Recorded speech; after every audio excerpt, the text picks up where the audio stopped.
Hello students, let us continue our discussion on units and measurements.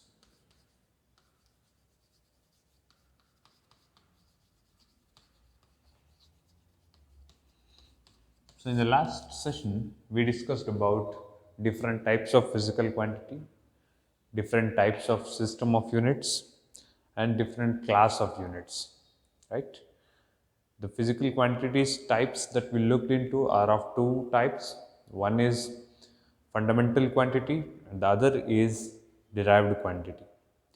And these quantities are measured using few internationally accepted system of units. We now have four systems of unit.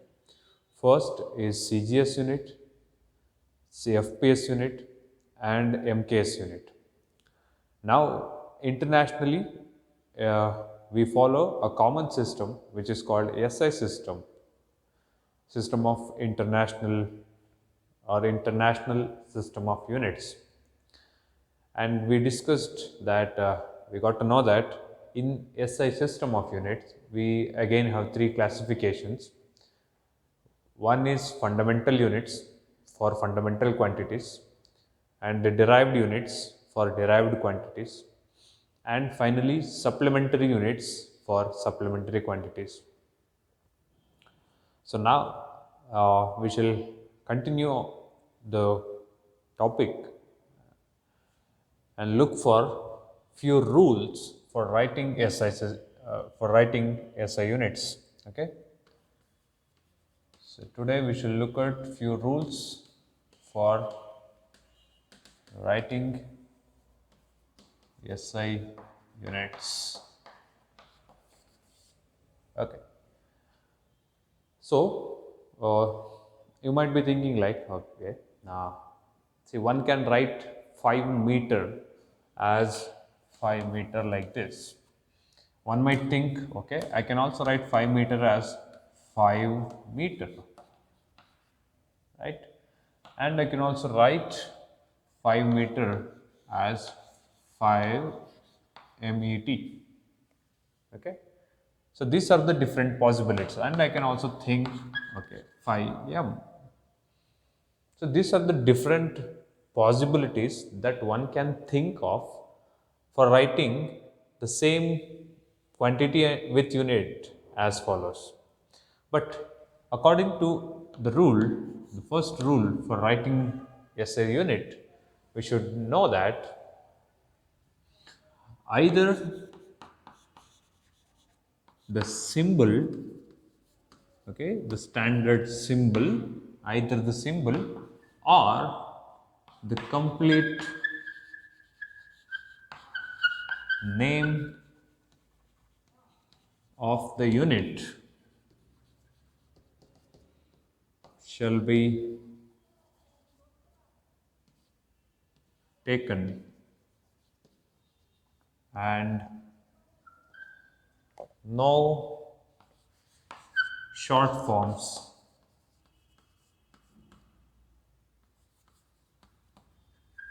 should be written.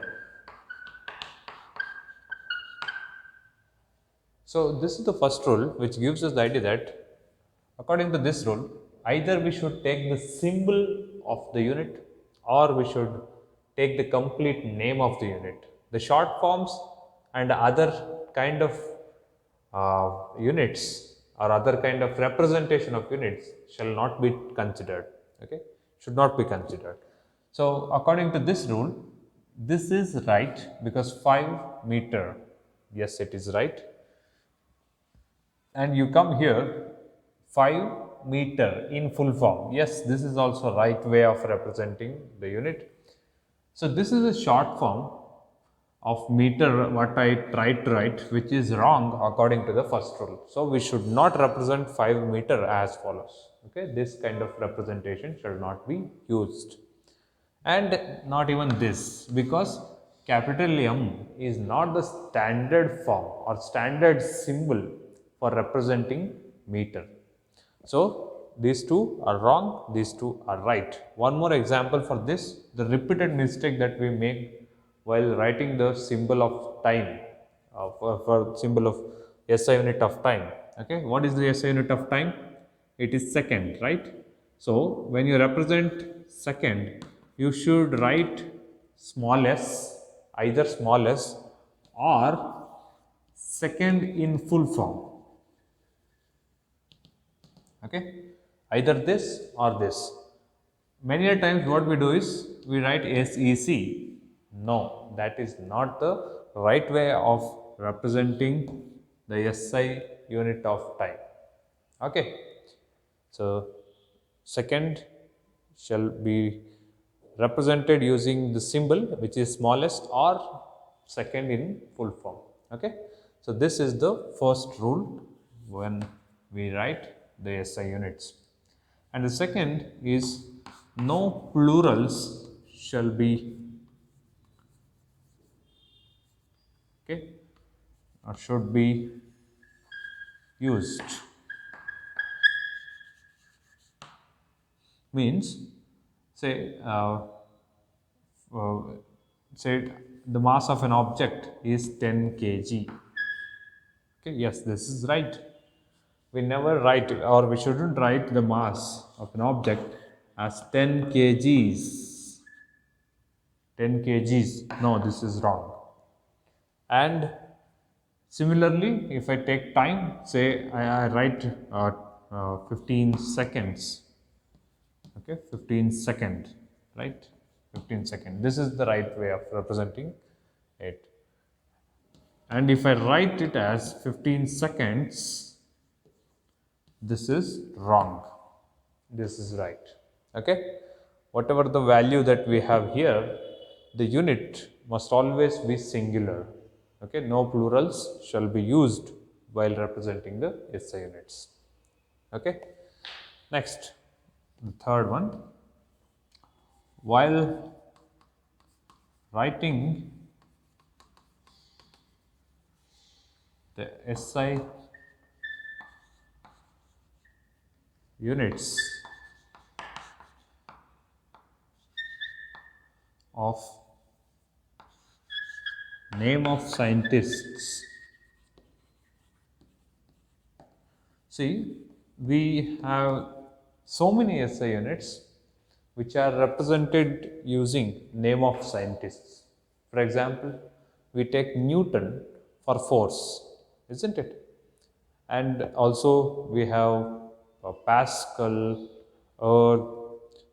Joule, Ampere. All those symbols, all those SI units are actually the name of scientists. So when we write the SI units of name of scientists, we should follow these rules. Okay, so name of the scientist, the letter, the word should start from, okay, should always start with a small letter.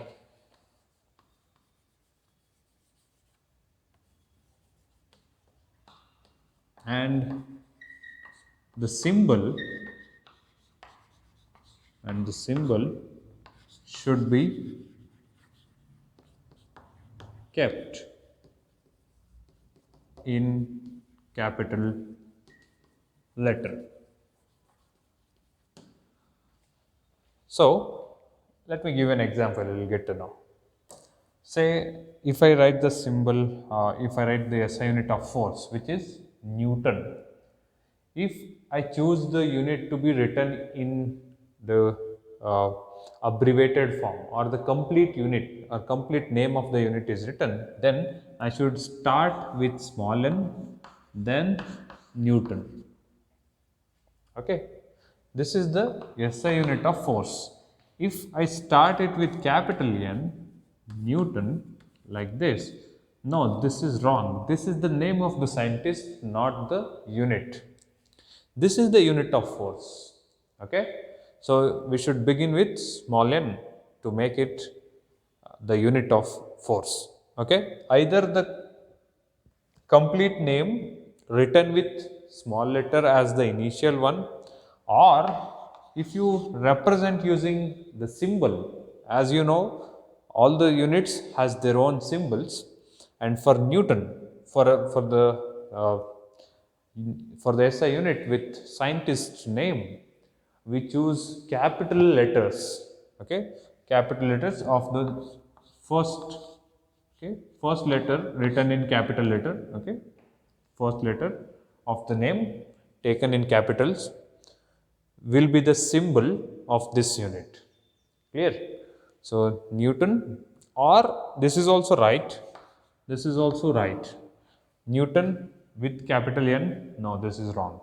Similarly, we have so many other examples. Ampere, where when I write ampere, I should choose small a for the complete name, or capital A for the symbolic representation.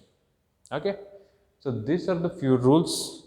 Yeah, we have uh, one more rule. Okay, which is these three are important. Okay, one more, the last one is negative exponents can be used.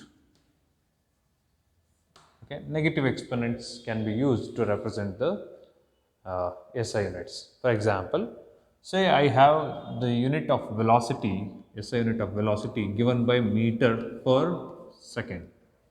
Okay, meter per second. This is actually meter in the numerator, second in the denominator. Any term in the denominator can be taken to numerator by keeping its power as minus 1. So this meter per second can also be represented as m s to the power of minus 1, s raised to minus 1. So negative exponents can be used while representing the units in the denominator. Okay. Similarly, the unit of uh, pressure is Newton per meter squared. Okay, Newton per meter squared, for which I can choose. I can also write it as Newton. It is spelled as Newton per meter squared itself, but can also be represented like this: Newton meter to the power of minus 2. Okay, so negative exponents can be used while representing the SI units. Okay, fine. Now we'll see the next part of the chapter, which is measurements. So as I told you, the chapter is of three parts: units, measurements, and dimensions. Okay, so now we are finished with units, which is very small part of the entire chapter, and now we are heading towards measurements. So when I say measurements, we can measure so many things, right? So many things, so many quantities can be measured. We have so many devices to measure all those physical quantities. But we'll be sticking with three basic quantities and their measurements. Okay, so let me give you the idea about those things. It's only about length, mass, and the time. Okay, so we are going to stick with only these three quantities. We will not take any other quantities measurements here. For example, we can measure volume of water. Volume is a quantity which we can measure, right? But I'm not going to consider the measurement of water here. And similarly, we can also measure current, temperature, all those things, but those things are all not considered here. It's only about length, mass, and time. So let me start with length, measurement of length. And after we discuss in detail about the measurement of length, we'll go for measurement of mass and time. And length, measurement of length itself is bit lengthy part. Mass and time are short. Fine. So when I say measurement of length, how do we measure length of an object or distance? See, everything is same, length, distance, all those things are all same, right? So when I say measurement of length, mass and time, in all those three categories, we see three kind of or three range of measurements that we can do depending on size of the measurement. See, if we are looking at small scale measurements, very small measurements, like measuring the size of an atom, measuring the size of a nucleus, measuring the size of a molecule, which is very small measurement, isn't it? Very small measurement. So there we are measuring length. Yes, we are measuring length, but in very small scale. And the other kind of measurement that we see is regular measurements that we do, right? Like measuring the length of a table or length of a building, height of a building, distance from one place to the other place, all those things that we measure in our daily life belongs to average scale of measurements. Okay, it's not only restricted to measurement of length, it can be extended to mass and time, as I said. So if we deal with the measurement of small particles like atoms, molecules, mass of those particles, then it is a range of small range of mass, in other words. But if you are dealing with the regular day to day measurements of mass, we make use of weighing scales, the electronic weighing scales, spring balances, beam balances, all those things are all measuring the average mass. Then which are the large masses? Yes, we do have large masses like mass of planet, mass of sun, mass of the stars. So all those things belongs to uh, the large scale of mass measurement. And moving ahead, we have time. And when I say time, time also has three range: large scale time, average scale time, time, small scale time. Okay, yeah, we will discuss all the categories with all the ranges. Let me begin with the length. And as I informed you, when I take length, I can have three ranges. Okay, large scale length. Okay, and length of average scale and length of small scale. See, this large scale and small scale measurements of length are done using indirect methods. Okay, because we can't measure the distance from earth to sun or distance from earth to moon, which is also a length, using a meter tape, isn't it? It's not possible. So we need certain laws of physics and maths to be applied there, and then get those kind of large scale lengths using the calculations. This average scale, length of average scales can be measured using direct methods. Okay. So what are these direct method of measuring length? Direct method of measuring length involves measurement of length using a meter tape, a scale, okay, a wooden scale or a plastic scale, even the vernier calipers. Okay, this vernier calipers and screw gauge, all those things are used to measure small lengths, obviously, like length of or thickness of a wire. Okay, how thick the wire is. Those things are all measured using the instruments like vernier calipers and screw gauge, but all of them belong to average in physics. Okay, see, the thickness of a pin, okay, thickness of a pin to the length or distance from one place to the other place on the surface of earth. All of them belongs to direct method of measuring and average scale. Yeah, you might think like, okay, distance from say Bangalore to Delhi is more than 2000 kilometers. It should come in the large scale. No, it is not.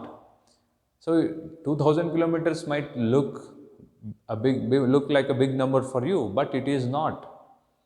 When we look the world in the eyes of physics or through the laws of physics and the huge understanding of the entire universe, the distance from Bangalore to Delhi is a small distance or average distance when we compare to the distance from Earth to Moon, Earth to Sun, or Earth to a distinct star.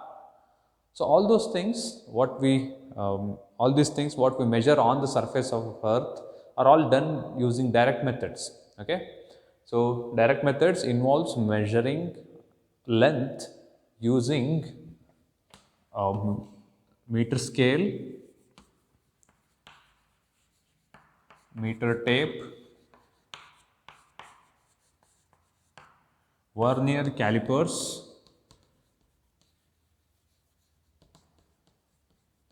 screw gauge.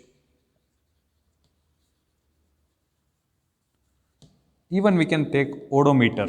You know what is odometer? Odometer is the instrument that you find on in the in your vehicle.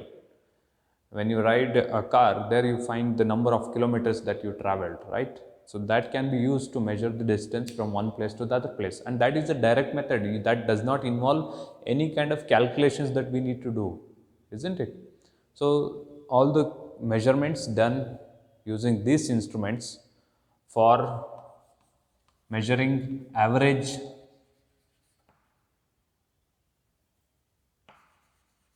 lengths, average lengths is called direct method. Okay, so direct method is used to measure average lengths, which are the average lengths right from the thickness of a gun pin. Okay, yeah, all of you might have seen the pin, right? uh, or even I can take the thickness of this wire, or now it is a thick object. Okay, right, see, the thickness of this is very small. Okay, but it doesn't come under the small scale range of length. Okay, it is even now it is average scale, and from this length to the distance from one place to the other place on the surface of earth, all those things comes under average scale. Okay, whatever comes in between also belongs to average scale. Keep that in mind, like length of a table, length of a building, height of building, length of a room. Okay, all those things comes under average scale of length, and we measure all those things using direct method. Clear? Now the question that comes is, then how do we measure this large scale and small scale? So now we'll take up large scale measurement of lengths with examples, and we'll also discuss the methods that we use to measure all the large scale and small scale length. First, we'll take large scale length measured using indirect method. Okay, so we'll now take large scale measurements. So in order to do this large scale length measurements, we are going to make use of a phenomena which is called parallax. Okay, basically what is parallax?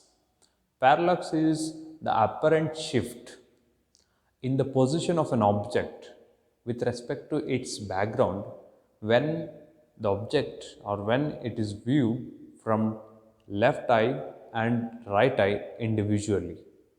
Okay, so the method that we are going to make use here is particularly called parallax. Okay, what is parallax? Parallax is the apparent change or apparent shift in the position of an object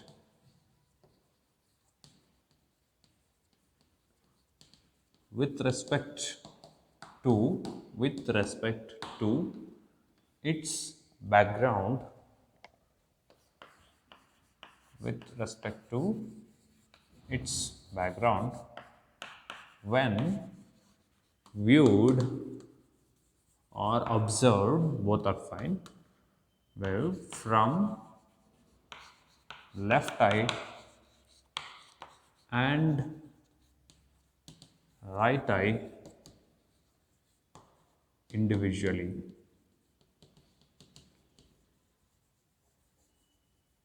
All of you can observe this phenomena, very easy phenomena. Okay, uh, hold your forefinger in front of you like this. Okay, and you keep the focus on the finger. uh, Open your left eye, close the right eye for the first situation, and observe that your finger will have something in its background, right? And observe the background. Now, do not change the position of the finger. Keep the position of the finger firmly. Then you close your left eye and open your right eye. Okay, when you do so, you can observe that the position of the finger seems to be shifted even though you did not move, because the background of the finger is changed now. Okay, you can all observe this. So hold your finger like this, then close one eye at a time and observe the background of the finger. When you close right eye, the background will be something. When you close your left eye, the background will be something different. So this is the apparent shift. Apparent means it is not happening originally due to the movement of the finger. Instead, it is happening due to the change in the observing point. So the apparent shift in the position of an object with respect to its background, when viewed from left eye and right eye individually, is called parallax. And this parallax will help us in getting large distances, okay, very large distances. We'll see how this parallax helps us in measuring the large lengths or large distances. Okay, so now we are going to take the measurement of large distance. So in the first place, I'm going to take the situation of measuring the distance from Earth to a distinct planet or a distinct star, any distinct object, okay, very distinct one, like moon or sun or any star or any other planet, okay. So now this will be the surface of Earth, and somewhere here at a distinct position we will have the body or the planet which has to be observed. Okay, so this is Earth, will be on the surface of Earth. Okay, and we'll be measuring the distance from Earth to this distinct object. Okay, yeah, this will not look as big as this. This will look small because it's a distinct object. Right. Now, how do we measure that? This distance is what we need. Let me call the distance as capital D from the Earth surface to the object which we need to measure. Say the body chosen be moon. Okay, let me keep the example as moon. So now we are trying to measure the distance from Earth to moon. Okay, we'll see how do we measure that. Okay, so first of all, we'll be in need of two observing points on the surface of Earth. Okay, we will need two observing points on the surface of Earth, one here and the other here.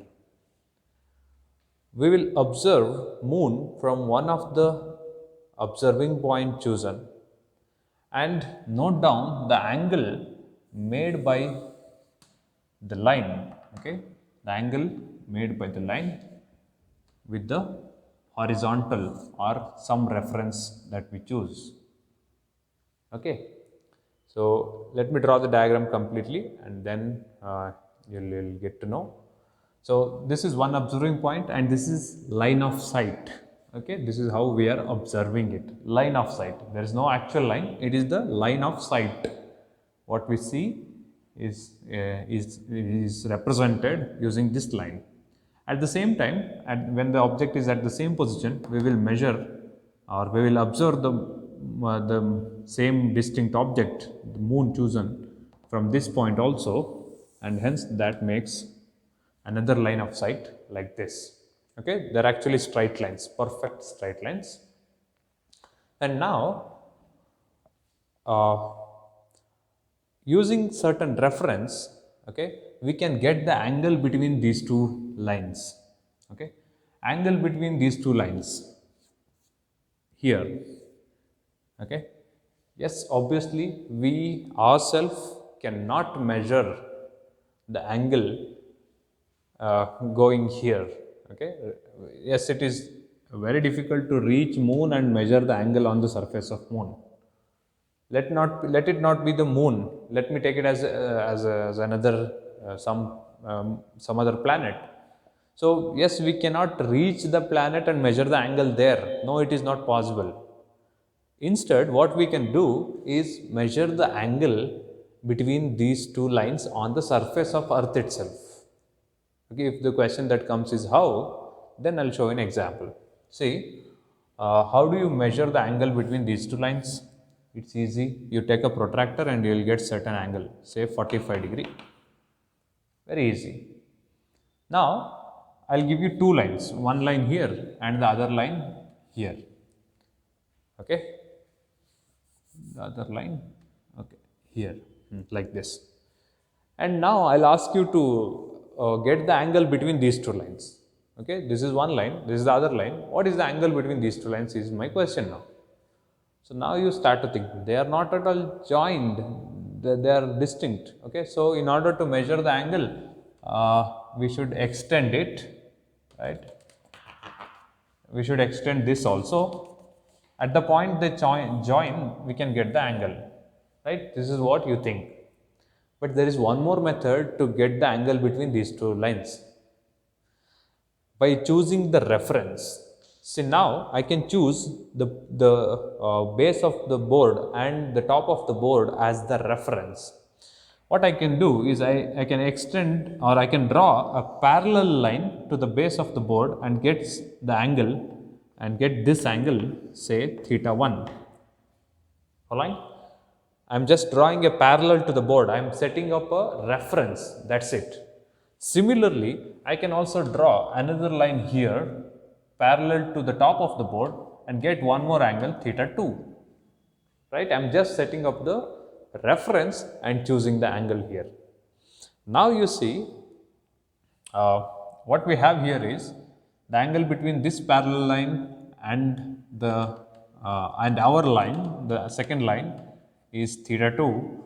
Angle between the same other line and the parallel line, the first line and the parallel line is theta 1. So if I bring that theta 2 here, okay, so if I draw the same line, trace of it using the parallel line, that would look somewhat like this, right? That's it. So now you have this angle. See, this whole angle is theta 1 and from here to here it is theta 2. What is this angle? This is theta 1 minus theta 2. Okay. So theta is the symbol used to represent angle. Okay, we'll make use of this many times. But this is how we can get the angle between two lines, okay, even though they are distinct from each other. Okay, so far what we have learnt is we can get the angle between two lines only if they are joined like this. No, it is not the required condition. Even if we have certain reference, we can get the angle between those two lines. So now we might start thinking, okay, what is the reference that we have which can be taken all over the earth? Throughout the surface of the earth? Yes, we do have certain references like longitudes, latitudes, magnetic field lines, all those things, all those lines can be taken as the references for getting the angle between these two lines. Okay, clear with that? So we can get the angle between these two lines. I hope you are clear with getting the idea of getting the angle. Okay. See, all these things are for your clarity about the procedure. They are all not mentioned, not asked in the boards and all. So this is how much you should remember. Okay, this is the object. Let me name the object as object O, which has to be measured. Okay, this is the object which has to be the distance from which has to be measured, and the distance is taken as d. Now, these two lengths are nearly equal to d itself. Okay, I can consider that since the distance is too much from here to the surface of earth, from the object to the surface, I can consider even both this line of sides equal to distance capital D itself. Okay, that's not a problem for us. And we can also take the distance from one point and the other point chosen as the points of reference on the surface of earth. This is not at all difficult, very easy, right? See, here I have chosen the points too far, so now there comes earth, earth's crust, inner part in between. But if I choose 2 points, like one in Bangalore, the other in say Kolkata, then you can directly measure the length. Okay, so this length can be measured easily. Yes, it can be done. Okay, because they are on the surface of earth, we can make use of direct methods to measure this distance.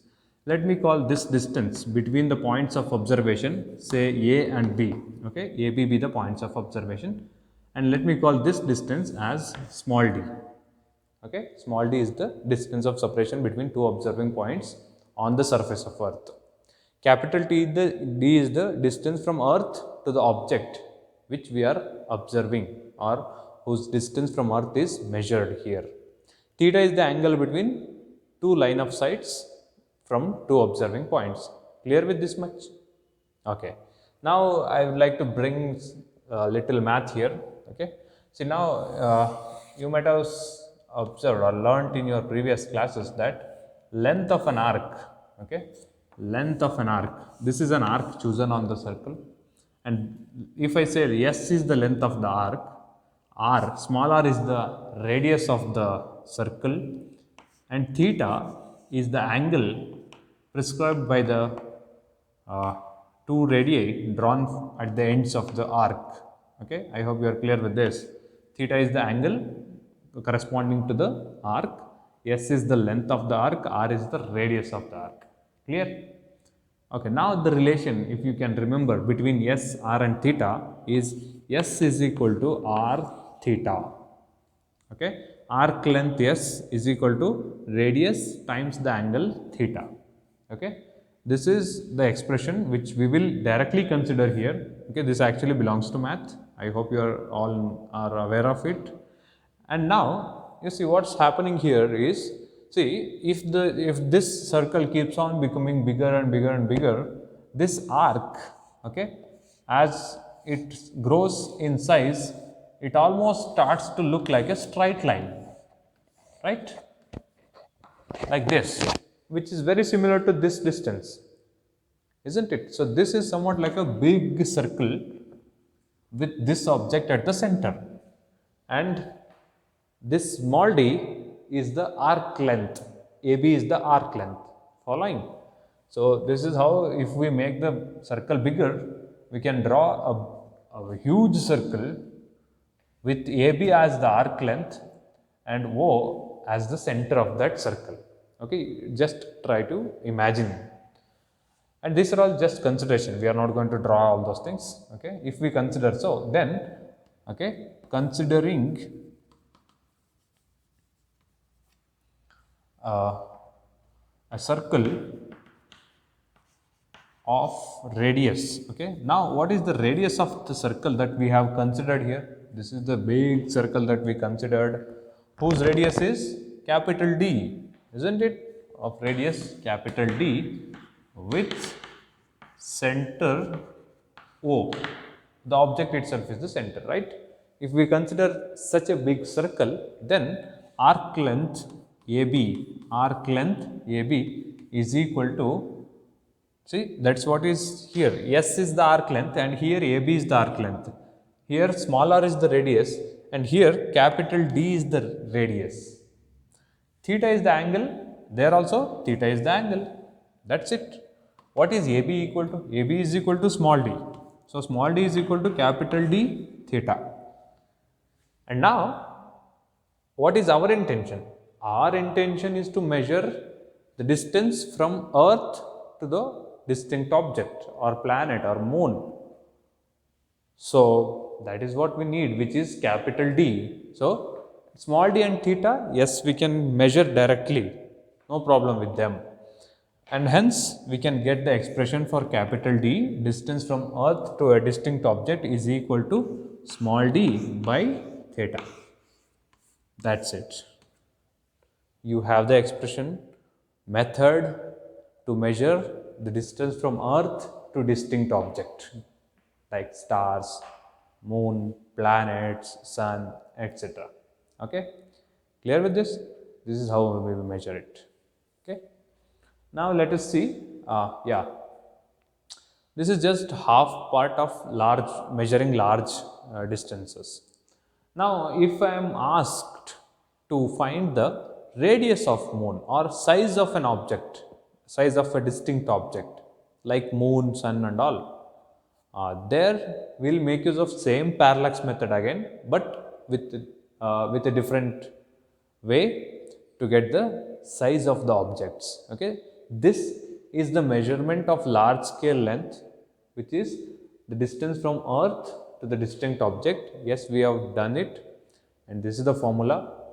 Now, if I am asked to find the size of this object, how big the moon is, what is the radius of the moon, or what is the diameter of the moon, sun or other planet, then we will make use of same parallax method, but in a different way, and we'll measure the size of the object. We'll see how to measure it now. Okay, but now we are sure that we can get the distance from Earth to that object, capital D, can be measured easily using these things.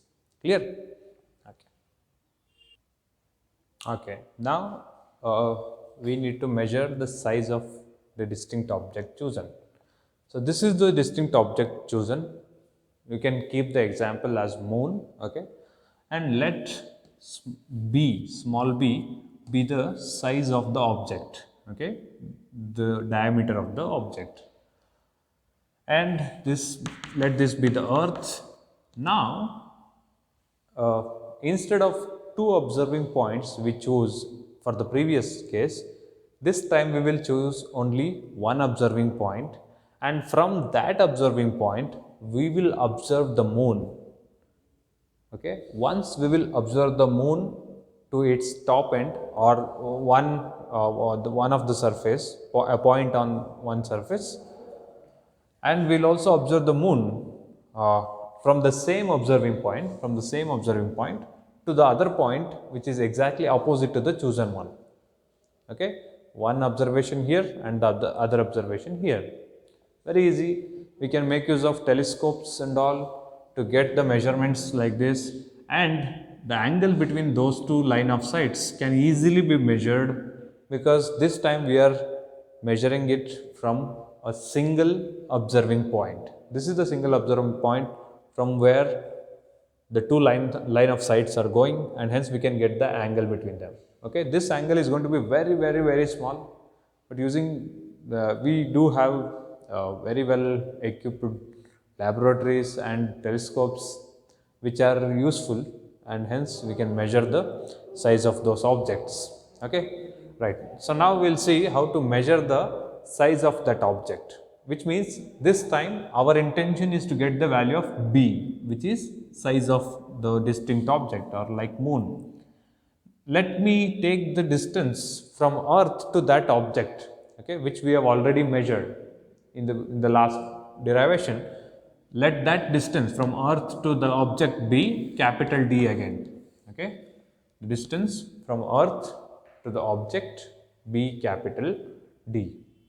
Now once again, this is looking like arc of a circle. with this small b as the arc, isn't it? So here small b is the arc, theta is the angle, capital D is once again the radius. So now arc length b becomes equal to radius d times the angle theta. That's it. What we needed was the radius or the size of the object, which is small b, and the distance from earth to the object is capital D, which we have already measured using the previous one. And what we need is size of the object, how big the object is, how big the moon is, what is the radius of moon, what is the radius of sun. Yes, we can measure it using this expression, b is equal to d theta. Okay, fine. So this is about measuring the size of object using parallax method. Okay, so this is what is parallax method, and we are using parallax method to measure the distance from earth to a distinct object and the size of object both. Clear? Right.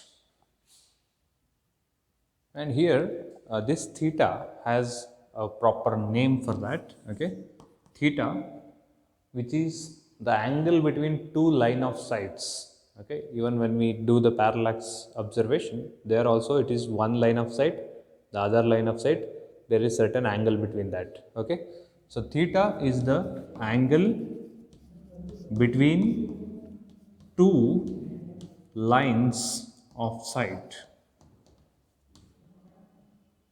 Two lines of sight, which is called, okay, the angle between two lines of sight is called parallax angle.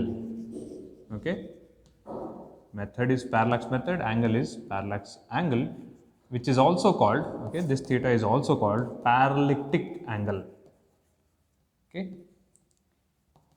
parallactic angle. So these are the names for the angle between two line of sights. Okay, that is about the indirect method of measuring length, and in the next session we will take measuring the other quantities. Not before going to the other quantities, we should get to know how to measure small lengths, like length of a molecule or size of a molecule, right? Size of an atom. So those things we will discuss in the next session, measuring small length. Thank you.